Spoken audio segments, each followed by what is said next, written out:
24/8 20 मुरली। मीठे बच्चे सदा इसी खुशी में रहो कि हमने 84 जन्म का चक्र पूरा किया। अब जाते हैं अपने घर, बाकी थोड़े दिन यह कर्म भोग है। బాబా చెప్తున్నారు, మధురమైన పిల్లలు సదా ఇదే సంతోషంలో ఉండాలి. మేము 84 జన్మల చక్రాన్ని పూర్తి చేసుకున్నాము. ఇప్పుడు వెళుతున్నాము మా ఇంటికి. ఇంకా కొద్ది రోజులు, ఈ కర్మభోగం అనేది కొద్ది రోజులే ఉన్నది. మేము ఏం సంతోషంలో ఉండాలి? 84 జన్మల చక్రాన్ని పూర్తి చేసుకున్నాము, ఇంటికి వెళ్తున్నాము. ఇంకా ఈ కర్మభోగం కొద్ది రోజులు మాత్రమే. प्रश्न, विकर्माजीत बनने वाले बच्चों को विकर्मों से बचने के लिए किस बात पर बहुत ध्यान देना है? వికర్మజీత్గా అయ్యేటువంటి పిల్లలు వికర్మల నుండి రక్షించుకోవాలంటే ఏ విషయంలో చాలా ధ్యాస ఉంచుకోవాలి అంటున్నారు. ఆన్సర్, जो सर्व विकर्मों की जड़ देहाभिमान है उस देहाभिमान में कभी ना आए. అన్ని వికర్మలకు మూలం దేహాభిమానము. ఈ దేహాభిమానంలో ఎప్పుడు కూడా రావద్దు. ఈ ధ్యాస ఉంచుకోవాలి. इसके लिए बार बार देही अभिमानी बन बाप को याद करना है. దీనికోసం మాటి మాటికి ఆత్మస్థితిలో ఉండి బాబాని జ్ఞాపకం చేస్తూ ఉండాలి. మంచి చెడు ఫలము తప్పక లభిస్తుంది. అది మంచైనా లభిస్తుంది, చెడైనా తప్పక లభిస్తుంది. అంతమే వివేక్ ఖాతా హై. చేసేసిన తర్వాత పొరపాటు కర్మలు చేస్తే అప్పుడు బుద్ధి ఏమంటుంది, ఇలా ఎందుకు చేశారు అని బాధపడుతూ ఉంటుంది అన్నమాట. लेकिन इस जन्म के पाप के बोझ को हल्का करने के लिए बाप को सच सच सुनाना है. కానీ ఈ జన్మలోని పాపాల బరువుని తేలికగా చేసుకోవాలంటే బాబాకు సత్యాతి సత్యంగా వినిపించాలి. ఓం శాంతి. बड़े ते बड़ी मंजिल है याद की बहुतों को सिर्फ सुनने का शौक रहता है. అన్నిటికంటే గొప్ప గమ్యము జ్ఞాపకము అంటున్నారు. చాలామందికి మరి వినే అభిరుచి ఉంటుంది. అంటే ఏంటి? జ్ఞానాన్ని అర్థం చేసుకోవాలి, జ్ఞానం వినాలి అని. ఇది చాలా తేలిక. 84 జన్మల చక్రాన్ని అర్థం చేసుకోవడమే స్వదర్శన చక్రధారిగా కావాలి. జాస్తి కుచ్ నహీ హై. ఇంకా దీనికి మించి ఏం లేదు కదా. మీరు అర్థం చేసుకున్నారు, మేము స్వదర్శన చక్రధారి ఉన్నాము, స్వదర్శన చక్రంతో ఎవరి తలలు కట్ చేసేది లేదు అని. ఏ విధంగా కృష్ణుడి గురించి ఏమని చూపిస్తారు? లక్ష్మీనారాయణుల గురించి విష్ణు చేతిలో చూపించారు కదా. स्वदर्शन चक्र उनको स्वदर्शन चक्र है, फिर कृष्ण को चक्र क्यों दिखाते हैं? एक मैगजीन निकालते हैं जिसमें कृष्ण के ऐसे बहुत चित्र दिखाते हैं. మరి చక్రం ఈ విధంగా ఎందుకు చూపించారు? నిజంగా స్వదర్శన చక్రం వాళ్ళిద్దరే ఏమైనా తిప్పుతారా లేదా పట్టుకుంటారా? అలాంటి విషయం ఏం లేదు. ఒక మ్యాగజైన్ ఉందంట ఆ రోజుల్లో. దాంట్లో కృష్ణుడు ఇలా చక్రం పట్టుకున్నట్లు, లేకపోతే కృష్ణుడు ఇంకొక రకంగా ఉన్నట్లు, ఇలా రకరకాలైనటువంటి చిత్రాలు అనేటువంటివి రకరకాలైనటువంటివి వేస్తూ ఉంటారు. ఎన్ని రకాల చిత్రాలు కృష్ణుడు వేస్తే అంత అందరూ ఇష్టపడుతూ ఉంటారు అన్నమాట. बाप तो आकर तुम्हें राजयोग सिखाते हैं, ना कि चक्र से असुरों का घात करते हैं. అవన్నీ చూడడానికి బాగుంటాయి, కానీ జరిగే కార్యం ఏం జరుగుతున్నది? బాబా వచ్చి స్వదర్శన చక్రధారిగా చేసి పిల్లలతో విజయం పొందింపజేస్తున్నారు. అంతేకాని నిజంగా కృష్ణుడు చక్రం వేయడం, విష్ణువు చక్రం వేయడం, ఎవరినైనా చంపడం ఇలాంటివన్నీ ఉండవు. అవి వినడానికి ఊరికే మజాగా అనిపించే కథలు తప్ప అందులో ఏమీ సత్యం అనేది ఉండదు. లేక అవి విన్నందువల్ల ఏమీ లాభం అనేది ఉండదు. కానీ ఇక్కడ ఎప్పుడైతే జ్ఞానాన్ని తెలుసుకుంటారో, స్వదర్శన చక్రాన్ని తిప్పుతారో, రెండు రకాలుగా కూడా లాభం అనేటువంటిది ఉన్నదన్నమాట. అసుర్ ఉన్కో కహా జాతా జిన్కా అసురీ స్వభావ హై. ఎవరి స్వభావం అసురత్వంతో కూడి ఉంటుందో వారిని అసురులు అని అంటారు. బాకీ మనుష్యతో మనుష్య హేనా, మనుషులు మనుషుల్లాగానే ఉంటారు. అసురులు అంటే వేరే స్పెషల్ ఒక రూపం అలా ఏమీ ఉండదు. ऐसा नहीं स्वदर्शन चक्र से बैठ सबको मारते हैं. ఇప్పుడు అసురులు అనేవాళ్ళు వేరే రూపంతో పుట్టి అలా అందరినీ హింసిస్తూ ఉంటే ఒక చక్రం వేసి వాళ్ళని స్పెషల్గా చంపడాలు ఇలాంటివేమీ ఉండవు. భక్తి మార్గంలో ఇలాంటి రకరకాల చిత్రాలన్నీ కూర్చొని తయారు చేశారు. ఇలాంటి చరిత్రలను బట్టి రకరకాల చిత్రాలు, మళ్ళీ దాన్ని బట్టి మళ్ళీ చరిత్రలు.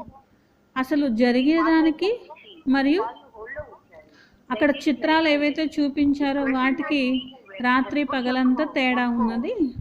तुम बच्चों को इस सृष्टि चक्र और सारे ड्रामा को जानना है.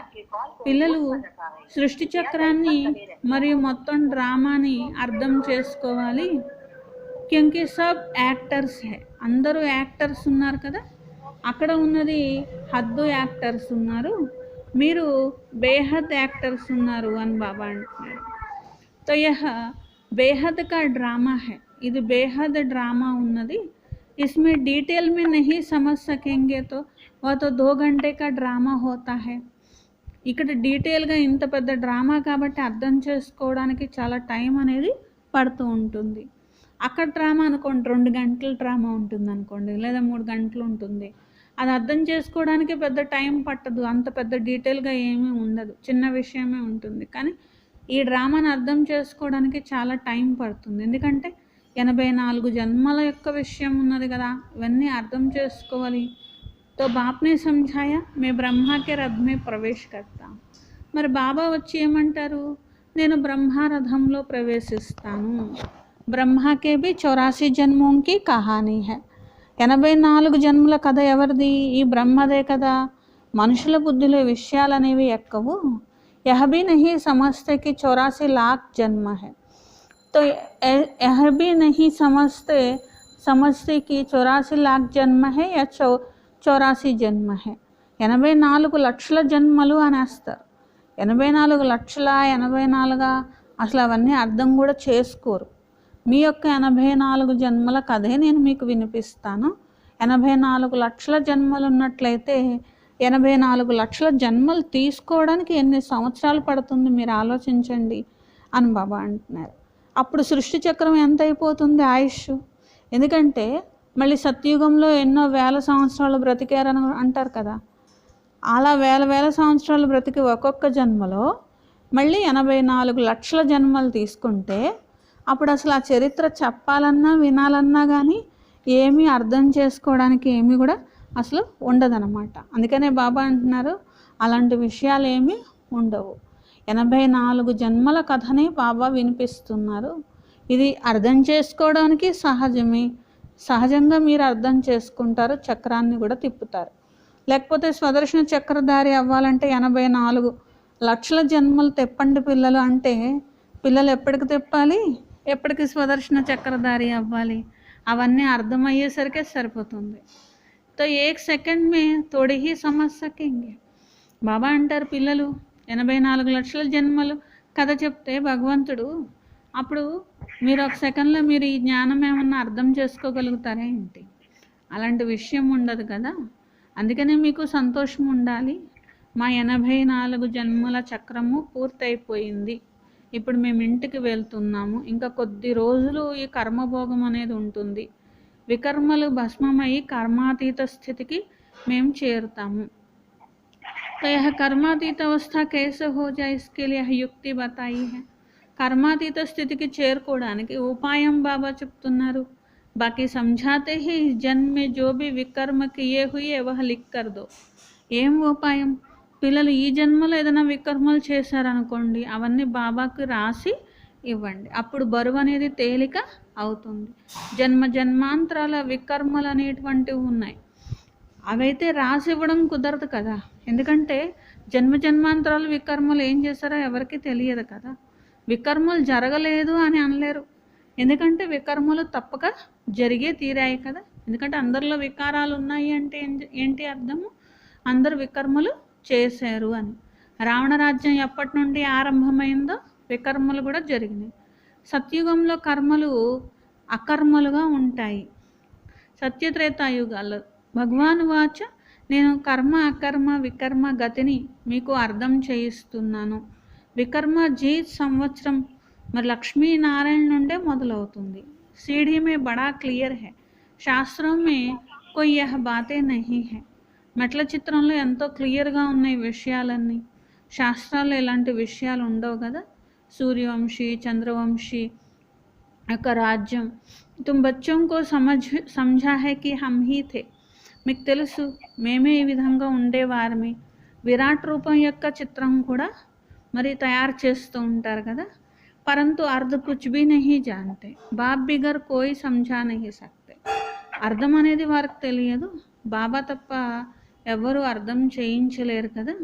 इस ब्रह्मा के ऊपर भी कोई है ना जिसने सिखाया होगा. अगर कोई गुरु ने सिखाया होता तो उस गुरु का सिर्फ एक शिष्य तो नहीं हो सकता. బ్రహ్మ పైన కూడా ఒకరు ఉన్నారు, వారే శివ బాబా. ఏ గురువులు బ్రహ్మ బాబాకు నేర్పించలేదు. ఒకవేళ గురువులు నేర్పించి ఉంటే బ్రహ్మబాబా ఒక్కళ్ళే శిష్యులు ఉండరు కదా, తన శిష్యులందరికీ నేర్పించి ఉండేవాళ్ళు కదా. ఎందుకంటే కొంతమందికి డౌట్లు వస్తూ ఉంటాయి అన్నమాట. ఇట్లా అంటూ ఉంటారు, ఈ బ్రహ్మబాబాలో భగవంతుడు రావడం ఏంటి, చెప్పడం ఏంటి, ఆయనకి వాళ్ళ గురువుగారు ఏమన్నా వేరే వెరైటీ ఏదైనా చెప్పారేమో, ఆయన ఇలా చెప్తున్నారేమో అని కొందరికి డౌట్లు వస్తాయన్నమాట. దాని గురించి బాబా అంటున్నారు, ఈయనకి వీళ్ళ గురువుగారు ఒకవేళ చెప్పుంటే, అది మీకు అందరికీ చెప్పుంటే, ఆ గురువుగారు ఈయన ఒక్కరికే చెప్పరు కదా, ఎంతోమంది శిష్యులకి చెప్పుంటారు కదా, మరి వాళ్ళు కూడా చెప్పాలి కదా, చెప్పట్లేదు కదా. కాబట్టి ఏ గురువులు అనేటువంటి వాళ్ళు చెప్పినటువంటి విషయం కాదు, స్వయంగా పరమాత్ముడు అవతరించి చెప్తూ ఉన్నటువంటి జ్ఞానము. ఇది కూడా డ్రామాలో ఇమిడి ఉన్నది. అనేక సార్లు ఈ చక్రంలో తిరిగారు, పాస్ అవుతూ వచ్చారు. మీరు ఆల్రౌండర్ పాత్రధారి, ఆది నుండి చివరి వరకు పాత్ర వహించినటువంటి వారు. तुमको पाप समझाते फिर तुम यह भी समझते हो दूसरे धर्म वाले फलाने फलाने समय पर आते हैं. ఈ విషయాలన్నీ బాబా అర్థం చేయిస్తున్నారు. ఇంకా వేరే ధర్మం వాళ్ళు ఎప్పుడు వస్తారు అనేది కూడా మీకు అర్థమవుతుంది కదా. ఆల్రౌండ్ పాత్ర అనేటువంటిది ఎలా ఉంటుంది మీది, ఇది కూడా మీకు అర్థమవుతుంది. వాళ్ళు ద్వాపరయుగం మధ్యలోంచి, ద్వాపరయుగం మొదల నుంచి ఇట్లా కొంచెం కొంచెంగా వస్తారు. तो यह किसको समझा भी सकते हो. మీకు అర్థమైంది, మీరు ఇతరులకు కూడా చెప్తూ ఉండాలి. ఎవరికి ఈ సృష్టి ఆది మధ్యాంతాలు ఈ విషయాలు తెలియవు. రచయిత को ही नहीं जानते तो रचना को कैसे जानेंगे. రచయిత గురించే తెలియనప్పుడు రచన గురించి ఎలా చెప్పగలుగుతారు అసలు. అంటే భగవంతుడే తెలియనప్పుడు భగవంతుడి సృష్టి అంతా మాకు అర్థమైపోయింది అని ఎలా చెప్పగలుగుతూ ఉంటారు. राइटियस విషయాలు భగవంతుడే చెప్తారు. और छिपाकर एरोप्लेन से सब जगह छपाकर एरोप्लेन से सब जगह गिरानी है. ఇవన్నీ ప్రింట్ చేయించండి, ఏరోప్లేన్స్లో అన్ని చోట్ల కూడా వెయ్యండి అంటున్నారు. वह పాయింట్స్ అథవా టాపిక్స్ బయట లిఖనీ चाहिए. అట్లాగే పాయింట్స్ రాయండి, టాపిక్స్ రాయండి. बच्चे कहते हैं काम नहीं है, बाबा कहते हैं यहाँ सर्विस तो बहुत है, यहाँ एकांत में बैठ यह काम करो. పిల్లలు అంటారంటే బాబా ఏం సేవ లేదు అని, బాబా అంటారు బోల్డ్ సేవ ఉంది చేయడానికి అంటారు. ఏకాంతంలో కూర్చోండి, ఈ పనులు చేయండి, ఈ విధంగా సేవ చేయండి. जो भी बड़ी बड़ी संस्थाएं है గీతా పాఠశాల ఆది ఉన్ సబ్కో జగానా హై.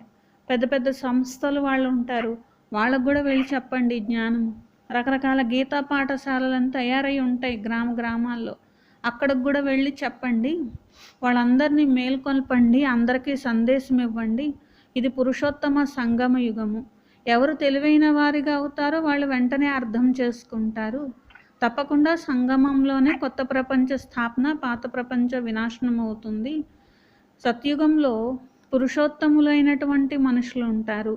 ఇక్కడ అసురీ స్వభావం ఉన్న పతితమైన మనుషులు. ఇక్కడ పతితమైన అసురీ స్వభావం ఉన్న వాళ్ళు ఎక్కడ, పురుషోత్తములైన దేవతలు ఎక్కడ.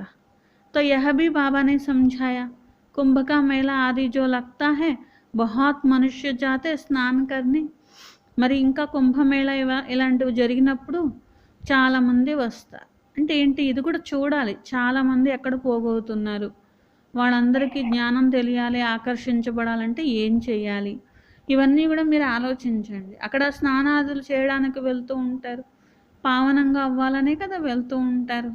ఎక్కడంటే అక్కడ వెళ్ళి మునుగుతూ ఉంటారు. మీరు వెళ్ళి అక్కడ సర్వీస్ అనేది చేస్తూ ఉండాలి, మనుషులకు అర్థం చేయించాలి. ఈ నీళ్ళు ఎప్పుడు కూడా పతితంగా ఉన్న వారిని పావనంగా చేయలేవు. ఆత్మలో పాపకర్మలు అనేవి ఉంటాయి, వాటిని ఇలా భస్మం చేసుకోవాలి అని చెప్పి. మీ దగ్గర చిత్రాలు కూడా ఉన్నాయి. గీతా పాఠశాలలో కూడా ఈ పాంప్లెట్స్ ప్రింట్ చేయించి పంచిపెడుతూ ఉండాలి. बच्चे सर्विस मांगते हैं, यहाँ बैठकर लिखो గీతా కా భగవాన్ పరంపిత పరమాత్మ శివ్ నాకి శ్రీకృష్ణ. పిల్లలు సర్వీస్ గురించి ఏం చేయాలి బాబా అని అడుగుతూ ఉంటారు. మీరు ఇది రాయండి, గీతా జ్ఞానాన్ని ఇచ్చేవారు నిరాకార పరంపిత పరమాత్మ, దేహదారి శ్రీకృష్ణుడు కాదు అని. బయోగ్రఫీ యొక్క మహిమ రాయండి, నిరాకారుడి మహిమ ఏంటో రాయండి. ఎందుకంటే శ్రీకృష్ణుడి గురించి అందరికీ తెలుసు, కానీ నిరాకార శివ పరమాత్మ గురించి ఎవరికి తెలియదు కదా. అందుకే శివ బాబా యొక్క బయోగ్రఫీ రాయండి. అప్పుడు వాళ్ళే నిర్ణయించుకుంటూ ఉంటారు. ఈ పాయింట్స్ అనేటువంటిది రాయాలి. పతిత పావనుడు ఎవరు అని టైటిల్ పెట్టి రాయండి. శివుడా శంకరుడా ఈ భేదాన్ని కూడా రాయండి. శివ్ అలగ్ హే, శంకర్ అలగ్ హే. శివుడు వేరు, శంకరుడు వేరు. ఇది కూడా మీరు రుజువు చేయాలి. యహ బాబానే సమझाया కల్ప 5000 వర్ష కా హై. మరి 5000 సంవత్సరాల కల్పం యొక్క ఆయుష్ ఉంటుంది. 84 జన్మలు మీరు తీసుకుంటారు, అంతేగాని 84 లక్షల జన్మలు కాదు. ముఖ్యమైన విషయాలు షార్ట్లో రాయాలి. एरोप्लेन से भी गिरा सकते हैं, समझा भी सकते हैं, जैसे गोला है इसमें क्लियर है फलाने फलाने धर्म वाला फलाने समय पर स्थापना होते हैं. ఏరోప్లేన్స్ నుంచి కూడా కింద పడేస్తూ ఉండాలి, అర్థం చేయించాలి. ఇది సృష్టి చక్రం యొక్క చిత్రం ఉందనుకోండి, ఇది కూడా ఒక గోళంలాగా క్లియర్గా ఏ ధర్మం ఎప్పుడు వస్తుంది, ఏ సమయంలో స్థాపన అవుతుంది, ఇట్లా తయారు చేయండి. ఒక గోళంలాగా తయారు చేస్తే ఇంకా బాగా అర్థమవుతూ ఉంటుంది. इसमें मुख्य 12 చిత్రం కే క్యాలెండర్స్ పి छपवा सकते हो. మెయిన్ చిత్రాలు మీ దగ్గర 12 ఉంటాయి కదా, ఇవి క్యాలెండర్స్ రూపంలో కూడా ప్రింట్ చేయించండి. మొత్తం జ్ఞానం అంతా రావాలి. ఆ క్యాలెండర్స్ అందరి దగ్గర ఉన్నాయి అనుకోండి, అప్పుడు అందరూ కూడా జ్ఞానం అనేది అందరికీ అర్థం చేయించవచ్చు. కాబట్టి ఈ క్యాలెండర్స్ కూడా పిల్లలందరికీ దగ్గర ఉండాలి అని బాబా చెప్తారు. సర్వీస్ అప్పుడు తేలిక అవుతుంది. కౌన్ సే చిత్ర బనానే హే, క్యా క్యా పాయింట్స్ లిఖనీ చాహియే. అలాగే ఏ చిత్రాలు కొత్తవి ఏం తయారు చేయాలి, పాయింట్స్ ఏం రాయాలి, ఇవన్నీ కూడా చెప్పాలి. तो तुम गुप्त वेश में इस पुरानी दुनिया का परिवर्तन कर रहे हो. మీరు గుప్త వేషంలో పాత ప్రపంచాన్ని పరివర్తన చేస్తున్నారు. అన్నోన్ వారియర్స్ ఉన్నారు. తుమ్కో కోయి నహీ జాంతే. మీ గురించి ఎవ్వరికీ తెలియదు. బాబా కూడా గుప్తంగా ఉన్నారు, జ్ఞానం కూడా గుప్తంగా ఉన్నది. ఇక్కడ శాస్త్రాలు ఏమీ తయారు చేసి ఈ శాస్త్రం చదవండి, ఈ శాస్త్రం చదవండి అని చెప్పట్లా. డైరెక్ట్గా బాబానే వచ్చి జ్ఞానం అనేది వినిపిస్తున్నారు. వేరే ధర్మాలు అనుకోండి, ఇప్పుడు బైబిల్ చదవండి అని ఇన్ని రకాల పుస్తకాలు ఇట్లా ప్రింట్ చేస్తుంటారు. ఖురాన్ చదవండి, లేకపోతే ఇది చదవండి అని ప్రతి ధర్మం వాళ్ళు ప్రింట్ చేసుకుంటూ ఉంటారు. తుమ్హారా ఫిర్ భక్తి మార్గ్ మే చెప్తా హై. ఇప్పుడే మీది శాస్త్రం తయారవ్వదు కదా, ఎందుకంటే ఇప్పుడు శివ బాబా రైటియస్ జ్ఞానం వినిపిస్తున్నారు. భక్తి మొదలయ్యాక ఈ శాస్త్రాలన్నీ ప్రింట్ అయినాయి కదా. ఇప్పుడు ఇంకా మీ శాస్త్రం ప్రింట్ చేసుకునే అవసరం మీకు లేదు, ఎందుకంటే డైరెక్ట్గా భగవంతుడు ఎదురుగా ఉండి చెప్తున్నప్పుడు శాస్త్రం ప్రింట్ చేసే అవసరం ఏముంది. మొత్తం బుద్ధిలో జ్ఞానం అనేది మీకు ఎక్కుతున్నది కదా. బాబా వద్ద బాప్కే పాస్ భీ బుద్ధి మే జ్ఞాన్ హే, కోయి శాస్త్ర ఆది థోడి హీ పడితే. అలాగే ఇక్కడ బాబా కూడా ఏ శాస్త్రాలు చదివి చెప్పరు కదా, భగవంతుడికి ఏ శాస్త్రాలు చదవాల్సిన అవసరం లేదు. అలాగే ఈ జ్ఞానం విన్నవారికి కూడా ఏ శాస్త్రాలు చదవాల్సిన అవసరము లేదు.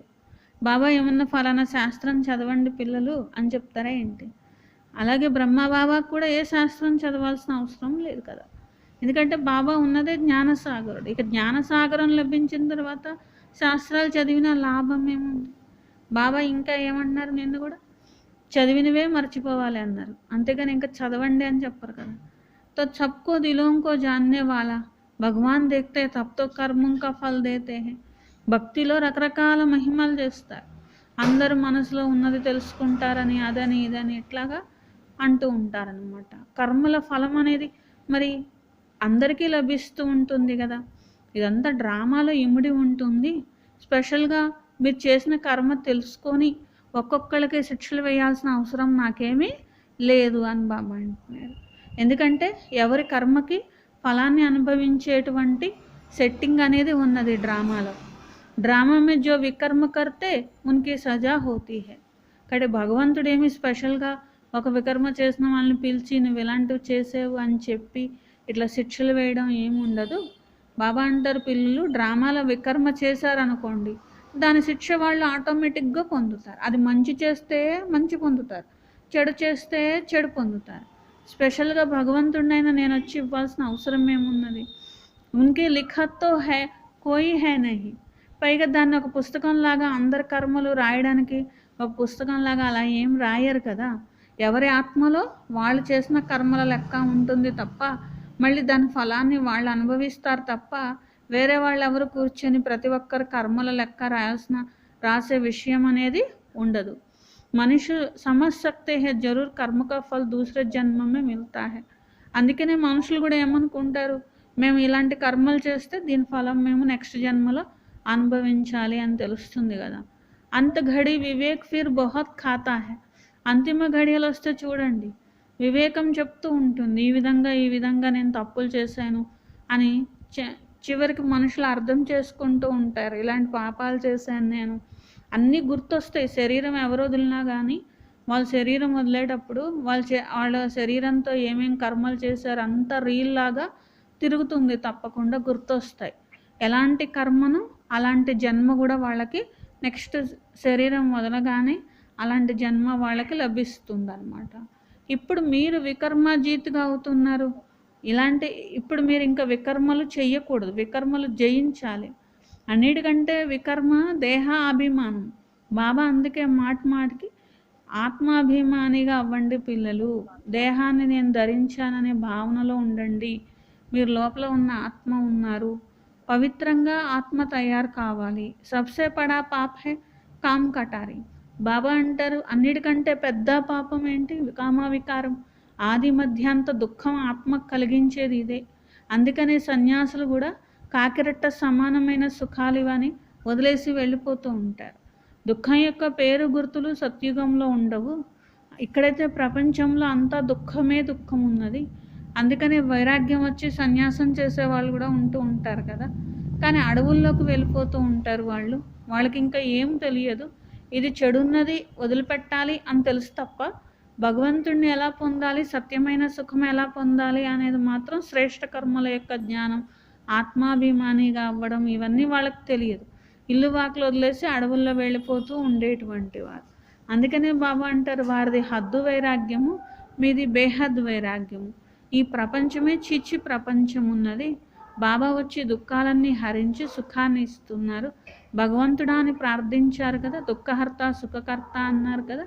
మీకు తెలుసు, కొత్త ప్రపంచము దేవతల యొక్క రాజ్యం ఉండేటువంటిది, ఏ రకమైన దుఃఖము లేదు. జబ్ కోయి శరీర్ छोड़ता है तो మనుష్య कहते స్వర్గవాసి हुआ, పరంతు యహ తోడి హి సమస్తే. ఎవరైనా శరీరం వదిలితే స్వర్గస్థులయ్యారు అని అంటారు కదా. మరి మేము నరకంలో ఉన్నామని అర్థం చేసుకోవట్లేదు కదా. స్వర్గమే జాయే హమ్ జబ్ మరే, పరంతు వహ భీ స్వర్గమే గయా వా నరకమే ఆయా కుచ్ భీ సమస్తే నహీ హై. కొంతమంది మేము కూడా పోయాక స్వర్గానికి వెళ్ళాలనుకుంటూ ఉంటారు, కానీ పోయిన వాళ్ళు స్వర్గానికి వెళ్ళారా, ఈ నరకంలోనే జన్మ తీసుకున్నారా అని ఎవరు ఆలోచించరు. అలా ఉంటాయి, వెళ్తాం కాబోలు అనుకుంటూ ఉంటారు. స్వర్గం అంటే పైన ఎక్కడా ఉండదు అని బాబా వచ్చి వినిపిస్తున్నారు. ఈ ప్రపంచమే ఒకప్పుడు స్వర్గంగా ఉండేది, ఇప్పుడు నరకంగా అయిపోయింది. ఈ నరకంలో ఎవరు శరీరం వదిలినా మళ్ళీ ఈ నరకంలోనే పుడతారు, కానీ స్వర్గంలో వెళ్ళడానికి కుదరదు కదా. तुम बच्चे 3 बाप का राज भी सबको समझा सकते हो. అలాగే భగవంతుడు తండ్రి ఉన్నారు, అలాగే లౌకికమైన తండ్రి ఉన్నారు. ఇద్దరు తండ్రులు ఎవరు అనేది చెప్పాలి. ఒకరేమో ఆత్మకి తండ్రి, ఒకరేమో దేహానికి తండ్రి. ఆత్మ వచ్చి దేహంలో ప్రవేశిస్తేనే కదా జన్మ జరుగుతుంది. కాబట్టి ఆత్మకు తండ్రి ఎవరు, అలాగే దేహానికి తండ్రి ఎవరు? ఇద్దరు తండ్రులు ఉంటారు. భగవంతుడా తండ్రి అని అందరూ పిలుస్తారు కదా. ఈ తేడా అనేది మనుషులకి తెలియచేయండి. అలాగే ఇక్కడ అలౌకిక తండ్రి ప్రజాపిత బ్రహ్మ ఉన్నారు. ఎందుకు అలౌకిక తండ్రి అయ్యారు? పరంపిత పరమాత్మ నిరాకార ఆత్మిక తండ్రి కాబట్టి, వారు ఈ దేహంలో ప్రవేశించారు కాబట్టి వీరిని అలౌకిక తండ్రి అంటారు. బ్రహ్మ ముఖం ద్వారా జ్ఞానం వినిపిస్తున్నారు కాబట్టి మీరు బ్రాహ్మణులుగా అయ్యారు. ब्राह्मण कोई ब्रह्मा के मुख वंशावली तोड़े, जानते ब्रह्मा था इसलिए ब्राह्मण देवी देवताय नमः कहते हैं. లౌకికంలో ఉన్న బ్రాహ్మణులు బ్రహ్మముఖం నుండి పుట్టిన వాళ్ళేం కాదు, మీరు బ్రహ్మముఖం నుండి పుట్టిన బ్రాహ్మణులు. బ్రాహ్మణ దేవి దేవతాయ నమః అనేది మీ గురించి. యహ్ నహీ జాన్తే కిస్కో कहते कौन से బ్రాహ్మణ్, తుమ్ హో పురుషోత్తం సంగం యుగి బ్రాహ్మణ్. ఏ బ్రాహ్మణులు అనేది వారికి తెలియదు. మీరు పురుషోత్తమ సంగమయుగి బ్రాహ్మణులు, వాళ్ళు కలియుగి బ్రాహ్మణులు. ఇది పురుషోత్తమ సంగమ యుగము. మనుషుల నుండి దేవతలుగా మీరు తయారవుతున్నారు. దేవీ దేవత ధర్మస్థాపన జరుగుతున్నది. పిల్లలు ఈ పాయింట్స్ అన్నీ ధారణ చేయాలి, మళ్ళీ సర్వీస్ కూడా చేయాలి. పూజా करने वा श्राद्ध खाने पर ब्राह्मण लोग आते हैं, उसने भी तुम चिटचाट कर सकते हो. పూజ చేయించడానికి లేకపోతే శ్రాద్ధ కర్మలు చేయడానికి ఇలాంటి వాటికి బ్రాహ్మణుల్ని పిలుస్తూ ఉంటారు. అలాంటి వారికి కూడా మీరు ఆ బ్రాహ్మణులు అని చెప్పబడి ఎవరైతే ఉన్నారో వాళ్ళకు కూడా మీరు జ్ఞానం అనేది ఇవ్వండి. చిట్చాట్ చేయండి, అంటే మాట్లాడండి, జ్ఞానం ఇవ్వండి. తుమ్కో సచ్చా బ్రాహ్మణ్ బన్నా హై, సత్యమైన బ్రాహ్మణులు ఎలా కావాలో వాళ్ళకు కూడా నేర్పించండి. అభి భాదోం కా మాస్ ఆతా తో సభీ పితరోं को खिलाते हैं, वह भी युक्ति से करना चाहिए, नहीं तो कहेंगे ब्रह्मा कुमारियों के पास जाकर सब कुछ छोड़ दिया है, ऐसा कुछ नहीं करना है जिसमें नाराज हो. युक्ति से तुम ज्ञान दे सकते हो. ఏ విధంగా ఒక్కొక్క నెల ఉంటుంది, పితృదేవతలు అని చెప్పి చనిపోయిన వాళ్ళకి శ్రాద్ధ కర్మలు ఇలాంటివన్నీ ఇవన్నీ కూడా చేస్తూ ఉంటారు కదా. అలా చేసినప్పుడు అక్కడ ఏదైతే ఉంటుందో అక్కడికి వెళ్ళి కూడా మీరు అర్థం చేయించవచ్చు. మీరు ఉపాయంగా అర్థం చేయించండి. మళ్ళీ బాబాకు చెడ్డ పేరు తీసుకురాకూడదు. వీళ్ళు కుమారిలే అన్నీ వదిలేశారేంటి, ఎట్లా ఉన్నారేంటి అని కాదు. జ్ఞానం అర్థం చేసుకున్నట్లయితే, ఏది సత్యం అని తెలుసుకున్నట్లయితే వారికి కూడా అర్థమవుతుంది. ఆత్మ వెళ్ళి మళ్ళీ జన్మ తీసుకున్న తర్వాత ఇలాంటివన్నీ చేయాల్సిన అవసరం లేదు అని వాళ్ళకు కూడా తెలుస్తూ ఉంటాయి. వాళ్ళకు కూడా కోపం తెప్పించొద్దు, ఎందుకంటే వాళ్ళకి పాపం తెలియదు కదా జ్ఞానం అనేది. ఉపాయంగా జ్ఞానం ఇవ్వండి. ब्राह्मण लोग आएंगे तब तो ज्ञान देंगे. इस मास में तुम ब्राह्मणों की बहुत सर्विस कर सकते हो. కాబట్టి ఏ మాసమైనా కానీ, ఇలాంటి మాసం కావచ్చు, అలాంటి మాసం కావచ్చు, బ్రాహ్మణులైనా మీరు ఎంతో సర్వీస్ చేయొచ్చు. ప్రజాపిత బ్రహ్మ సంతానం ముఖవంశావళి మీరు ఉన్నారు. బ్రాహ్మణ ధర్మం ఇక్కడ పరమాత్ముడు వచ్చి స్థాపన చేశారు. అందరి కళ్యాణం చేయడం బ్రాహ్మణులైన మీ పని. ప్రతి ఇంటిలో అందరి యొక్క కళ్యాణం, అందరి ఆత్మల కళ్యాణం చేయాలి. అందరి ఆత్మల్ని పరమాత్ముడితో జోడించాలి. అక్కడ అమర్నాథ యాత్రకి అక్కడికి ఇక్కడికి తీసుకువెళ్తూ ఉంటారు. బాబా అంటారు, పూర్తిగా రాసినప్పటికీ కూడా అందరికీ అర్థం కాదు కదా, అక్కడ కూడా అర్థం చేయించాలి. కేవలం చిత్రాల్లో మాత్రమే మీరు పెట్టినంత మాత్రాన చదివి అర్థం చేసేసుకోలేరు కదా జ్ఞానం.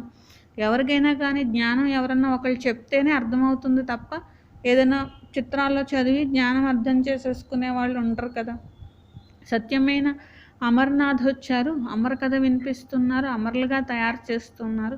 అమరపురి స్థాపన జరుగుతున్నది. वह है सत्युग, ऐसे सर्विस करनी पड़े. वहाँ पैदल जाना पड़ता है. जो अच्छे अच्छे बड़े बड़े आदमी हो उनको जाकर समझाना है. అట్లా అమర్నాథ్ యాత్రలు చేసినప్పుడు ఇదివరకు కాలినడకన వెళ్తూ ఉండేవాళ్ళు. అలాంటి వాళ్ళకు కూడా మీరు కూడా వెళ్ళి మరీ చెప్పండి అని బాబా అనేవారు. సన్యాసులు సాధువులు ఉంటారు, వారికి కూడా జ్ఞానాన్ని ఇవ్వండి. భగవంతుడి యొక్క జ్ఞానము అందరికీ ఇచ్చి అందరి కళ్యాణం చేయాలి. మీరు మొత్తం సృష్టి యొక్క కళ్యాణం చేసేవారు. అది సాధువులు కావచ్చు, సన్యాసులు కావచ్చు, గురువులు కావచ్చు, మఠాధిపతులు, పీఠాధిపతులు కావచ్చు, మతాల వాళ్ళు కావచ్చు, ఎవరు కావచ్చు, అందరికీ భగవంతుడు ఎవరు అనే జ్ఞానాన్ని ఇచ్చి అందరి కళ్యాణం చేయాలి. శ్రీమతం పైన మొత్తం విశ్వం యొక్క ఉద్ధరణ చేయాలి. ఇదే బుద్ధిలో నష ఉండాలి. అచ్చా मीठे मीठे सिखलते बच्चों प्रति माता पिता बाप दादा का याद प्यार और गुड मॉर्निंग. रूहानी बाप की रूहानी बच्चों को नमस्ते. हम रूहानी बच्चों की रूहानी बाप दादा को याद प्यार गुड मॉर्निंग और नमस्ते. मेरा बाबा, प्यारा बाबा, मीठा बाबा, शुक्रिया शुक्रिया शुक्रिया. धारणा कोसम फर्स्ट पॉइंट, जब एकांत व फुर्सत मिलती है तो ज्ञान के अच्छे अच्छे पॉइंट्स पर विचार सागर मंथन कर लिखना है. ఎప్పుడైతే మీకు ఏకాంతం లభిస్తుందో, కొంచెం ఖాళీ దొరుకుతుందో, జ్ఞానం యొక్క మంచి మంచి పాయింట్స్ బాగా ఆలోచించి విచార సాగర్ మంతన చేసి మీరు పాయింట్స్ రాయండి. బాబా జ్ఞానం ఎలా రుజువు చేయాలి అనే పాయింట్స్ మంచివి రాయండి. అందరికీ సందేశం చేర్చండి. అందరి కళ్యాణం చేసే ఉపాయం ఆలోచించండి. సెకండ్ పాయింట్, వికర్మల నుండి రక్షించుకోవాలంటే ఆత్మస్థితిలో ఉండి బాబాని జ్ఞాపకం చేయాలి. ఇప్పుడు మీరు ఏ వికర్మ చేయొద్దు. ఈ జన్మలో ఏదైనా వికర్మలు చేసుంటే అది భగవంతుడికి సత్యాతి సత్యమైన మనసుతో వినిపించండి. వరదాన్, సంపన్నత ద్వారా సంతుష్టత యొక్క అనుభవం చేసుకుని సదా హర్షితంగా విజయీగా కండి.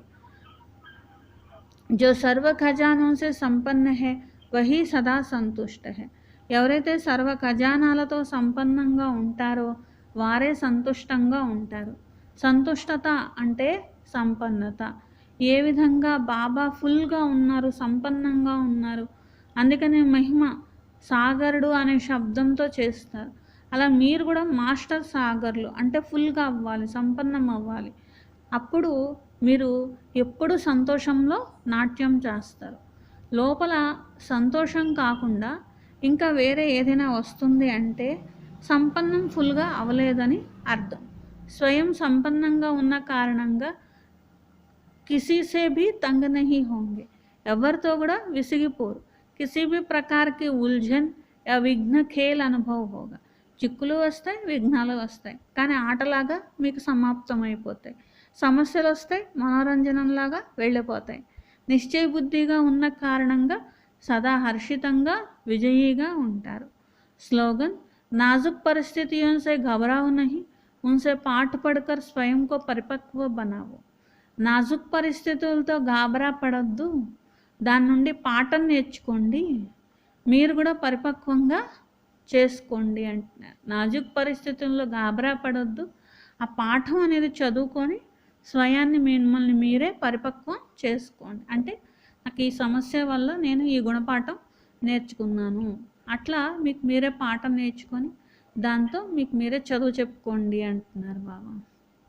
గాబరా పడొద్దు, ఇలాంటి పరిస్థితి వచ్చిందేంటి నాకు అని చెప్పి గాబరా పడొద్దు అంటున్నారు. అచ్చా, ఈరోజు స్వమానం ఏంటి? ఏదైనా రాసారా? నిన్నటిదైనా రాసారా? ఓకే, ఏం చెప్పారు బాబా?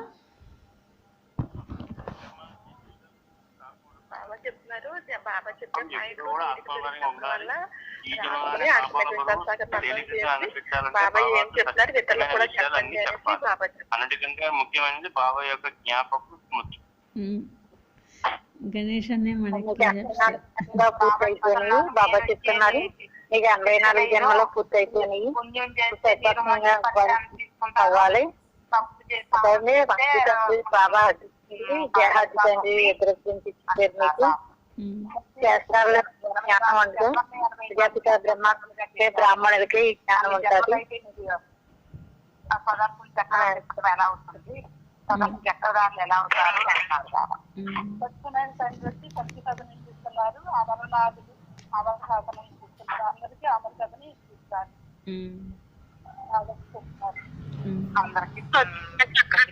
తండ్రి పిల్లలు సుదర్శన చక్రాన్ని చెప్పండి. 84 జన్మలో మీరు ఎలా తిరిగి వచ్చారో మీకు తెలుసు, బయట వాళ్ళకైతే తెలియదు. భక్తి మార్గంలోనేమో 84 లక్షల జన్మలు అని అంటారు. మీరు ఆ 84 లక్షల జన్మలు తిప్పేసరికి ఎంత టైం పడుతుంది మీకు? అంత అలా లేదు, ఇది 84 జన్మలే. మీరు 84 జన్మలో సుదర్శన చక్రం తిప్పండి పిల్లలు. కృష్ణుడి చేతిలో చక్రాన్ని చూపించారు, అది అసురులను సంహరించారు అలాని చెప్తారు భక్తి మార్గంలో. అలా అయితే లేదు, మీకు తెలుసు. అది సుదర్శన చక్రం తిప్పడం వల్ల ఎవరి కంటాలు తెగుతాయో మీకు తెలుసు పిల్లలు. మీకు చెప్తున్నాను కదా, సత్యాతి సత్యమైన సత్యనారాయణ కదా ఇది అనేది చెప్తాను. భక్తి మార్గంలో రకరకాల చిత్రాలు తయారు చేస్తారు. అది అలౌకిక తండ్రి, పారలౌకిక తండ్రి ఇద్దరు ఉంటారని మీరు అందరికీ అర్థం చేయించండి. తండ్రులు ఇద్దరు ఎవరు అని అంటే ఒకళ్ళు ఆత్మకు తండ్రి, ఒకళ్ళు శరీరానికి తండ్రి. బ్రహ్మ అలౌకిక తండ్రి ఎలా వచ్చారు అని అంటే ఆయన మిమ్మల్ని మొహం ద్వారా దత్తత తీసుకున్నారు. ఎందుకంటే తండ్రికి శరీరం లేదు కాబట్టి ఆయనలోకి వచ్చి మిమ్మల్ని బ్రహ్మ బాబా గారి ద్వారాగా అలౌకిక తండ్రి ద్వారాగా దత్తత తీసుకున్నారు. ఇది బయట బ్రాహ్మణులకి తెలియదు. ఇది వాళ్ళేమో మామూలుగా శూద్ర ఉన్న బ్రాహ్మణులు, మీరైతే ఈ సంగమిరుగంలో ఉన్న బ్రాహ్మణులు. సత్యవతకి మిగిలిన వాళ్ళని చెప్పనియండి. ఎవరు చెప్పట్లేదండి, ఖాళీగా ఉంది కదా. చెప్తున్నారు అది అర్థం చేసుకోవాలంటే చాలా టైం పడుతుంది. ఎందుకంటే 84 జన్మల విషయాలు ఉంది కదా. గుప్త విషయాల్లో అన్నోన్ వారియర్స్ గా ఉన్నారు.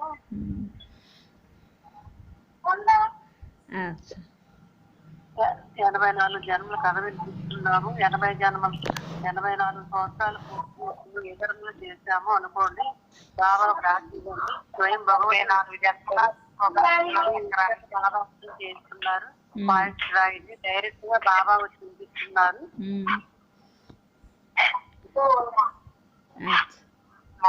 ఏదైనా శాస్త్రాలు అయితే ఆ బైబుల్ చదవండి, ఈ ఖురాన్ చదవండి అంటారో, ఇక్కడ అలాంటిది ఏమీ లేదు. సత్యమైన తండ్రి డైరెక్ట్ గా వచ్చి ఈ జ్ఞానాన్ని వినిపిస్తున్నారు.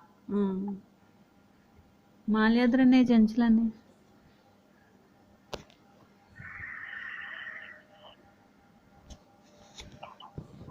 మీరు ఖాళీ ఉన్నప్పుడల్లా వృత్తులు తెలియజేసి ఉపాయం తోటి విశ్వ కళ్యాణం చేయండి అంటారు బాబా. మళ్ళీ ఎందుకంటే మీరందరూ కూడా ఒకరి తర్వాత ఒకరు చెప్తే అది కూడా రికార్డింగ్ అవుతుంది, అందుకని స్పష్టంగా ఉంటుంది. ఓకే.